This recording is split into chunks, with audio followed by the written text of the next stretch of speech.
Candace, you kind of swooped in right at the right time. I was having a really bad time last year around Thanksgiving. I went through about 3 weeks where I just got rejection after rejection. And I wrote this poem. And then about a week after, you told me, we started talking, and everything's been good since. But I was in a pretty bad spot but I wrote this one, and I was pretty dejected, but I wrote this one, and I actually feel, to me, it's at least one of my favorites. So I wrote this about a year ago. It's called Orion's Secret. Australopithecines stand near erect, closer to the as of yet unnamed Orion, so they could listen to the stars' secrets echo in fires and embers and lightning strikes. Shamans and priests wove the secrets into constellations of black bodies and yellow teeth. They then mapped these constellations across the universe they did not know. The secret is a gene carried in human blood, but it atrophies or bursts like an appendix unnoticed. And just an idea that I'd always had was, again, I had to teach a lot about, early humans, cave people, and, but before written language. And that has always fascinated me. And so I always thought, what if there was a bunch of Australopithecines is one of the, if anybody's familiar with Lucy, she's one of the oldest human beings. She's an Australopithecine. What if a bunch of them were, or they didn't have fire, but maybe Homo habilis or somebody later, what if just cave people were sitting around fires? And what if they sort of like had a secret that they passed down, and we either didn't listen or we can't read it, but they were sort of in touch with the universe and they knew this secret. But we just don't listen to them. That idea has always sort of been in my head. And so that's what that was about, that poem. And again, please stop me for anything. The next one is called New Church. And it said, the light switch in the basement turns off the sun. It's now like a bowling ball, a sickly black sphere suspended in the sky. And the day is like night, but the night is brighter with a moon. I want to be saved. I pray. But all I had to do was love your heart more than the red brick in my own chest. Save me from this slow apocalypse in my bedroom as the lamp breaks and the carpet runs with blood. Now all the churches are gone. The people, the houses, the windows begin to unglue themselves, extinguished like flames. But I am revived, and I ask for one thing, a blowtorch. I desperately tried to weld the universe back together, viewed from my bedroom that I cannot see anymore. And again, that poem, I think, was heavily inspired, again, by Kurt Cobain. There's some lyrics there that I kind of drew off of, and again, that one was written in 2003. This next one is called A Cosmic Poem. And this one was written at I went to see a friend's brother's football game, and kind of just sitting there, and it was at night, and it was a really nice November night, and this one just got me. There is a box of thumbprints in the moon, collected from the past. Glass memories notch their place among the stars. Kings in this hour during a lunar eclipse, blocking last year like chewed meat in the windpipe of some sky or throat. I can't breathe the night sky through its black tar above. Finally, a sunrise with no sleep, and the memories die on the side of some road like animals, like squirrels or possums in shallow puddles. You wade in those puddles, but I, as far away as a star, deep as the black hole that star will become. Black tar in the nose. I am covered in this. There is some sort of universe in my mouth. The star implodes in unused veins. The hair is gone, blood and clothes vanished. But even I used to exist once, where nothing lives now. And that one's actually one of my favorites. And again, that was written in 2003. And, also something else that always gets a poet right is a breakup. So I had just gone through a breakup, and I think all these poems flowed after that. Gave me a lot of juice to write. So this one is called The Important Things. There is so much cancer in the universe, and worn out pistons and broken wrists cannot make corners meet anymore. Bleach drains off the glass and is refracted in the door. How many gods have died? How many carpets are turned up to find more water and gasoline, more Octobers and clean furnaces that power distant galaxies whose civilizations will never know? I have a lot about, this is maybe a controversial topic, but I have a lot about gods dying in my poetry. One from Nietzsche, who wrote about God is Dead, but also Neil Gaiman. I don't know if anybody's familiar with him. He writes he writes graphic novel. He writes for graphic novels. Okay, he wrote a short little snippet in The Sandman. I don't know if anybody's familiar with this, but he wrote about a god, an Egyptian god, who basically no one believes in anymore. The whole story basically was that when the last person doesn't believe in a god, that god just vanishes, and that just always stuck with me. What an amazing concept. And so when I talk about gods dying and gods sort of not being usable, I'm definitely taking from him. So I want to add that. This one is called Gondwanaland, and I'll say what that is in a minute. The scalding plum is a riddle, which portends some truth. The rustic knowledge is lateral and a sanctuary.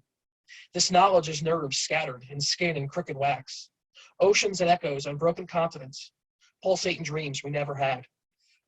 So Gondwanaland, I think I'm pronouncing it correctly, is what the land masses used to be called when they were together.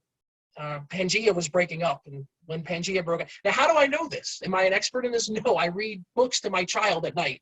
She's really into geography, and so I read these books to her. And I'll tell you what, I read her books about dinosaurs and space, and that makes its way in here too. So really, there's poetry everywhere. And so something else I did one time, I was in a real rut, and I was reading Sylvia Plath and Dylan Thomas again, and I was like, they use a lot better words than I do. And I started looking at some of their word usage, and I started writing down words, just writing down words.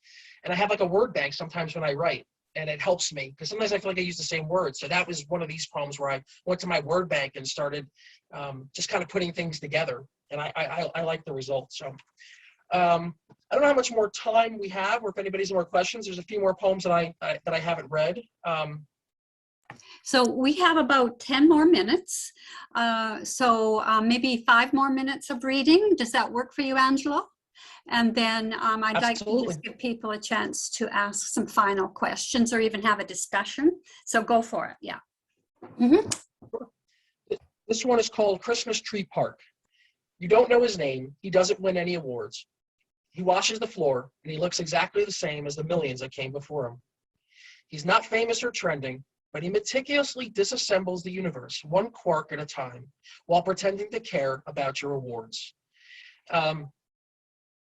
You go on Twitter, you go on Facebook, you go on Instagram, that's our life. And people are trending and whatnot. But there's millions of people that you never hear about. The custodians that clean your toilets, the landscaper that makes your yard nice, the plumbers that come to your house, teachers, whoever, right? There's millions of people you don't hear about. And that's kind of what that poem was all about. It was just about those millions of people that we just don't hear about. And there was a sinister sort of aspect to it about maybe some people working to take apart the world. But this is another one of those poems that I wrote en route to my snowy undergraduate when I was driving. So I wrote about 5 poems. It was a 3-hour drive. I wrote about 5 poems. So we're all in here.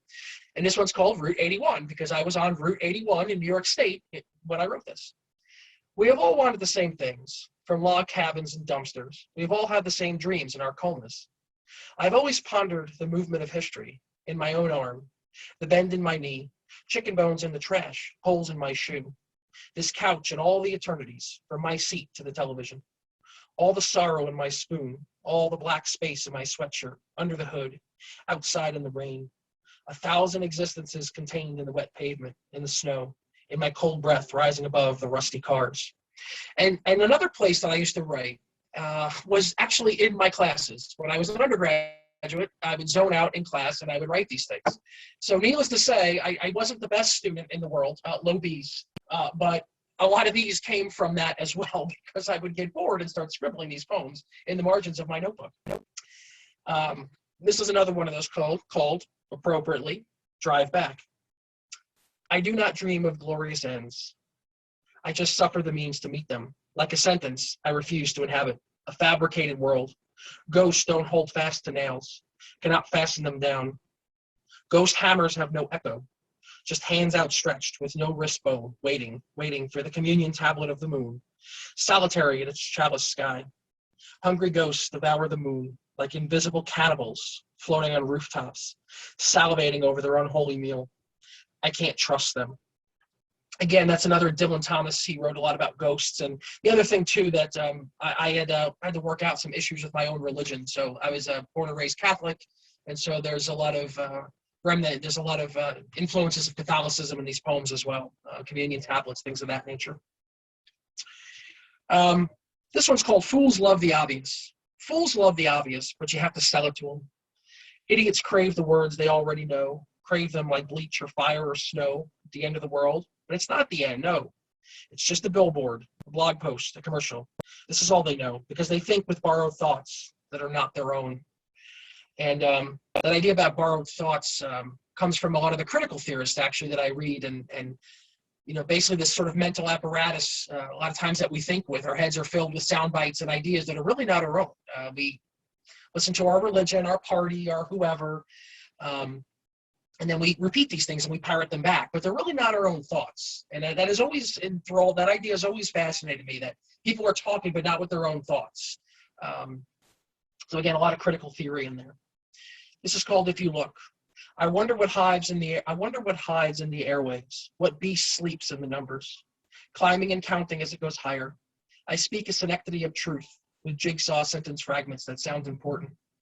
Hair, rocks, and a yellow tooth become poetry. A type of metonymy for the stupid to grasp, like a tall oak tree. Mm. Mm-hmm. Got one more? Or it's... Yeah. Yeah, okay. One more. One more. Mm-hmm. Okay. More cosmology. Blurred vision, but I can still see the black hole through the knee's cartilage incision, or at the bottom of a cavity. But the dentist is no philosopher or astronaut. Drills cannot build anything in that black hole. They just whirl and spin noisily. Again, I suffered from TMJ. If anybody's ever had that, it's extremely painful in your mouth, right? So I was at the dentist for months getting this thing fixed, and I don't know, just the thought of cavities, right? Because it doubles as like a cavity in your mouth, but a hole. And I was at the dentist a lot, so a lot of poetry was written at the dentist and when I was in the dentist chair. So it's all better now. Still can't eat ice cream a little bit on this side, but it's all better now. So yeah, so thank you. That's great.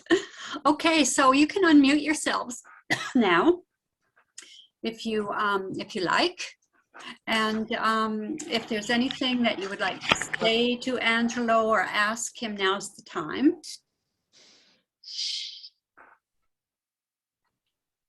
Hi, PJ.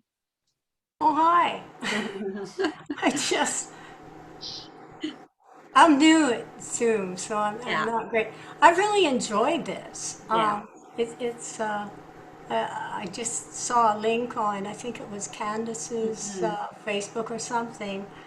And this has been great to see everybody here. I just wonder, Angelo, well, actually, I wonder where everybody is from. Like, where are you on the map? I'm from the Yukon, that's in the north. Angelo? I'm in Maryland. Can you guys hear me? Maryland? Yeah, Maryland. Yeah, Maryland. U.S. So I live about an hour from Washington, D.C., if that helps. Oh, wow. So you're way over there. Down there. I'm all the way on the other side. Yeah. Yeah, because I hear accents, with people, and then I wonder where they live or where they're from. And I know KB is... I'm originally from New York. Sorry. Go No, go for it, Angelo. No, my accent, I'm originally from New York. So we talk very fast down there by New York City. So New York. Yeah. Okay, so anybody else? Well, we're New Westminster people, aren't we? So What's that? New Westminster, most New of us. Westminster, Well, but I'm originally from London in the UK. there you go. No accent, though. A bit. A little, there. perhaps. Yeah. How about Portland, Oregon? I'm from Portland, Oregon. You're my neighbor. You're our neighbor. Yes, I love BC. Yeah. we were there yesterday, and there was a bomb threat the day after we left. So that was scary. Oh, gosh. Yike. Wow. We were right there where it was. I took my family. And then, so. And Candace wants to say something. Well, I would like to hold up the book. This Oh, is the yeah. book. Yeah, Mhm. that's the book. And I want to say thank you, Angelo, for a wonderful presentation. Mhm. And also, I did want to quickly just say to the people that are here, we did have a launch scheduled for tomorrow with Charles Letizia, sorry, Charles Charlton. Yeah. And he's living in Connecticut on a peninsula out in the marsh. So he's right on the sea, and his internet and everything with the hurricane down there is very compromised. So we've had to cancel that. So if anybody here was going to stop in tomorrow to visit with the Charles Charlton Zoom, it will be rescheduled. So please, Right. just wanted to let you know that. Mhm.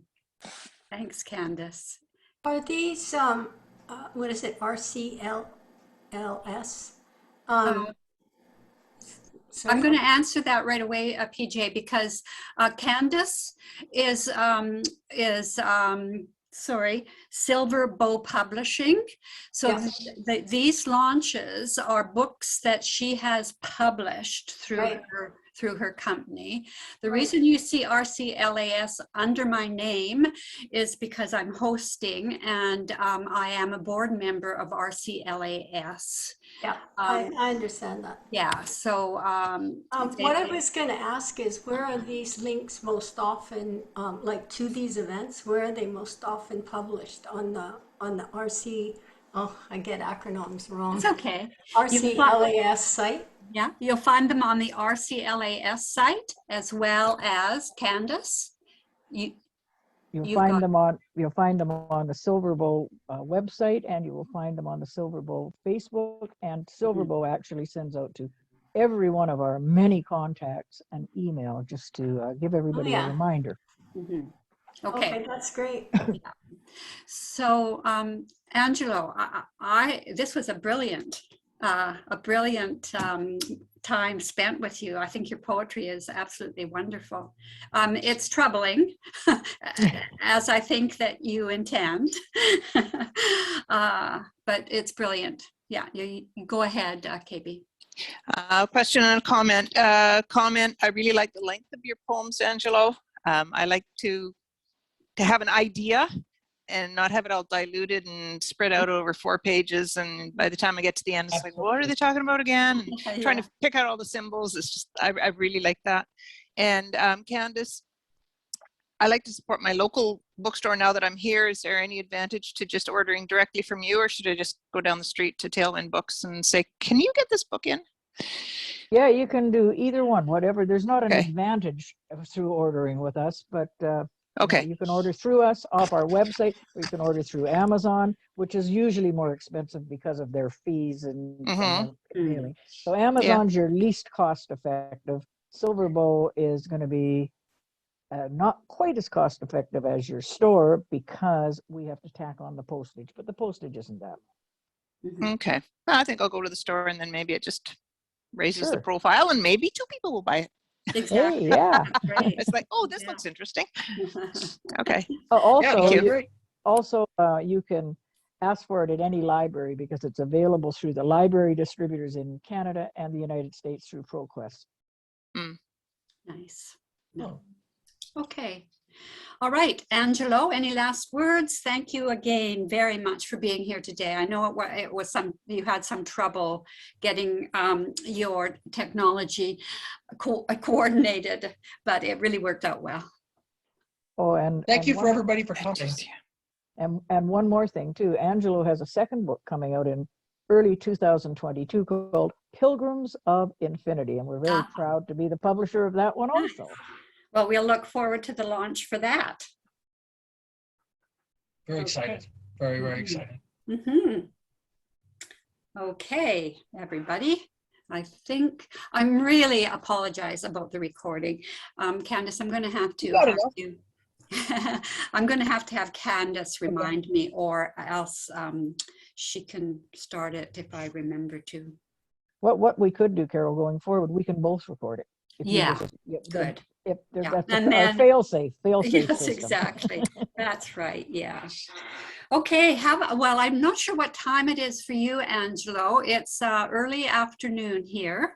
So I'm going to, and Edna, you're the same time zone that we are. So I'm going to enjoy the rest of the afternoon by going to a poetry event in New Westminster, PIP, Poetry in the Park. And Angelo, what time is it? Or yeah, what time is it where you are? It's 5 o'clock, so we're getting ready for dinner. Dinner time, yeah. Okay, all right. That reminds me of that old Alan Jackson song called "It's 5 o'clock somewhere." He's having a drink. Okay, you brought that up. That is one of my Bye-bye insane Thank you, pet Angelo. peeves. That song is an insane pet peeve of mine, Candace's, because he says it may be 12:30 here, but it's 5 o'clock somewhere. Well, that's a half-hour offset. So unless he's in Newfoundland or somewhere in Tahiti, I think, that have half-hour offsets, the song does not make sense. You're right. Oh gosh, but that wouldn't stop me having my little glass of wine. No, half hour here, half hour there. Okay. Okay then. Yeah. Bye, everybody. Nice to see everyone. Bye.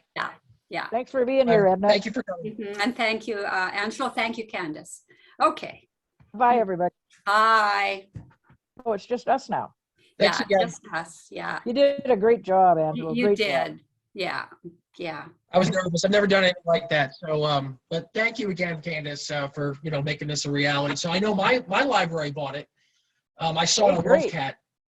Hey, great. Yes, you got two. I know. I think yeah. So that's at least I know there's one on there. I think that all the books go there. It seems like the Library of Congress, like the Canadian Library of Congress. Oh yeah. And then my library bought it. And I tried to get my former university. I think they're going to buy it too. So. Wonderful. Great. That's Great. Spread the word. Enjoy the rest of your Thanks day. again, Candace. We'll be in touch.